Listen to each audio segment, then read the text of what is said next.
Good morning, TikTok. Yes, it's morning here with Wanda, and I am traumatized. Okay, my husband and I got a notification from DHL that our second Amazon delivery was delivered. So, after the trial run of the first video, you can go back and see that one. I was super excited. I said, oh my God, we have access to Amazon. I can get Amazon here. I don't have to wait for people to come from America and give them a list of things and ship it to them, or wait until we go, which we're not going until later this year. So I thought, great, the first shipment worked. Let's try it again.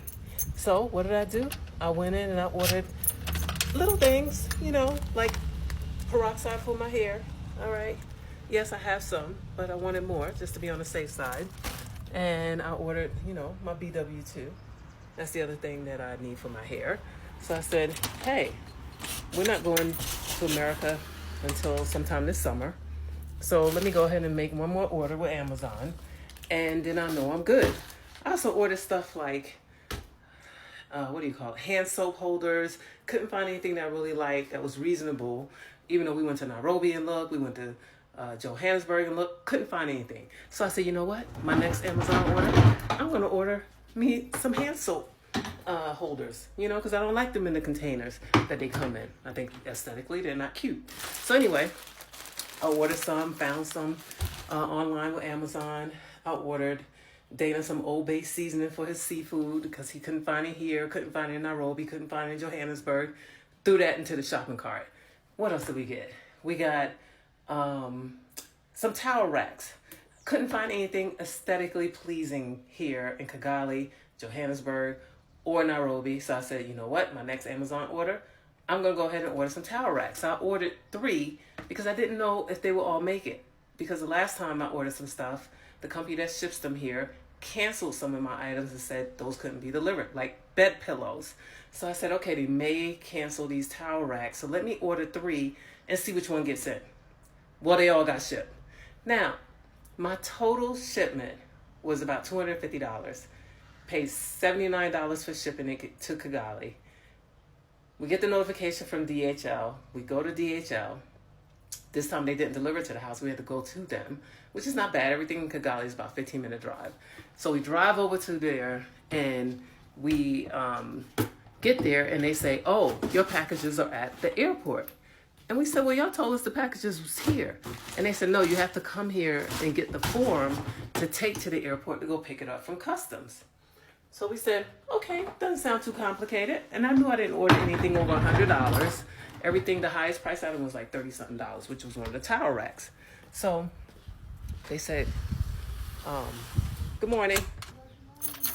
They said, take this form down to customs, pay us $18,000. So we're thinking, oh, 18,000? Okay, that must be for customs, right? So 18,000 francs. So you can look it up and tell you how much it is. It's about $20, something like that. Anyway, we get down there, go down to customs. We get to arrivals, because someone told us to go over to arrivals. So we go over to arrivals, and they said, oh, you need to go to this window. You got to get a badge. And we're like, a badge for what? And they said, a badge in order to be able to access where customs is. So we thought, okay, cool. So we go down there. We tell them, hey, we're here to get a badge. We have a package in customs. And they said, oh, you can't get the badge here. You have to apply for it online. And we were like, okay, well, how do we do that? So luckily there was an employee there, and he was standing outside the window. He said, oh, you just go, you fill out this form. Here's, go to the airport website. It's pretty simple. So Dana and I both sit there. We're trying to do it. There's issues with their Wi-Fi at the airport. It won't go through. So we were there for probably about an hour, and I said, okay, let's just go home, do it on our computers, and then we'll come back in the morning. Sounds simple, right? No sooner than we get home, we get another notification from DHL saying that a third package was there, because what this company did was it shipped the things in 3 different boxes. So we were like, okay, well, good.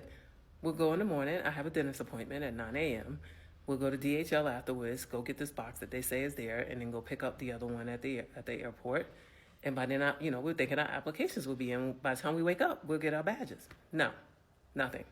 Only thing we had was a confirmation that our application for the badge went through. Fast forward, we get through the dentist appointment. We go to DHL, and they said, "Oh no, your package isn't here. It's at the airport." So, so we go to the airport. We know where to go. We go back to the window. We say, "Hey, here's proof that we put in an application for this badge, but we never got the badge." And they said, "Oh, well, you got to contact a RIMBO." And we were like, "So RIMBO's where you go to get your visas, your passports. That's where we got our 10-year visa from." So we are familiar with a RIMBO.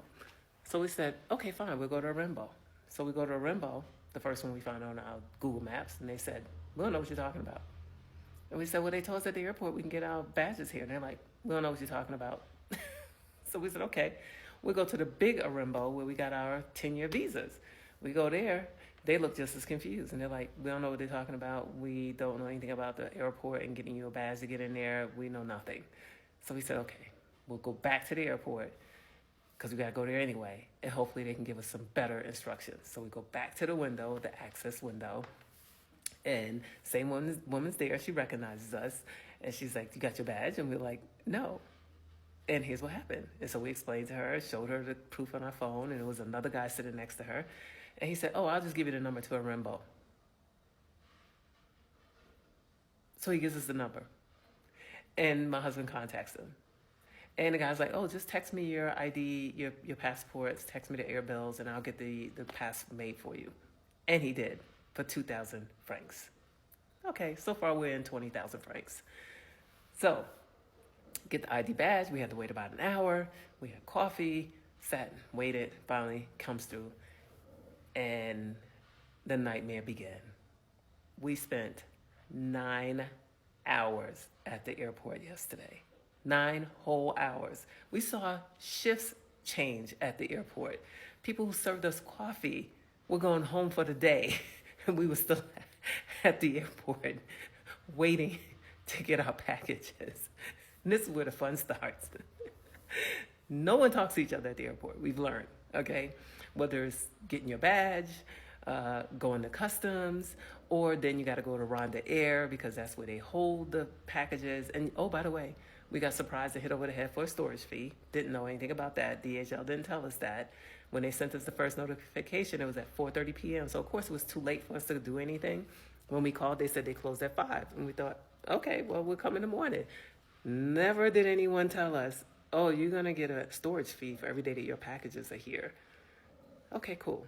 What are we going to do, right? They're holding us hostage. They're holding our package hostage.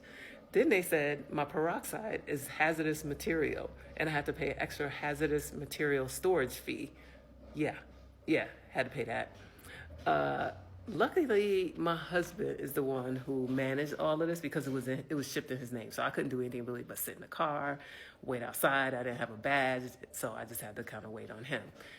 We both remained very patient, tapped into our humanity, understanding that we are foreigners, and this is our first time going through this, but it will be our last. We are not shipping anything else to Rwanda. It's a horrible system. We were warned, but we didn't believe it until we went through it for ourselves. We were like, it can't be that bad. But guess what? No one has cracked this code. No one. We are in a group with over 75 expats, and they all warned us what this was going to be like. We ended up paying twice as much as the total shipment. So imagine that. You get $200 worth of stuff. You pay $400 to get it out, or $200 to get it out. Yeah, that's basically what it was. It cost us $350 all in to get the packages that cost a total of $248. Oh, they don't tax you on your shipping fees. Thankfully, that was $79. They deduct that. But then you got to go through a whole inventory. They got to open every box. They got to check the inventory of what you ordered and then let you know whether or not you can get it. But we got it. I got my soap dishes. I got my towel racks. I got my peroxide. But at the end of the day, it was a nightmare. It's traumatizing. We slept in late today. We ordered dinner so to be here by the time we got home because it was so late. We had major plans for yesterday. They all got blown. I didn't study. I didn't crack a book. That's what I'll be doing all day today. So yeah, that's the journey of being an expat, getting things shipped into Rwanda. Good luck.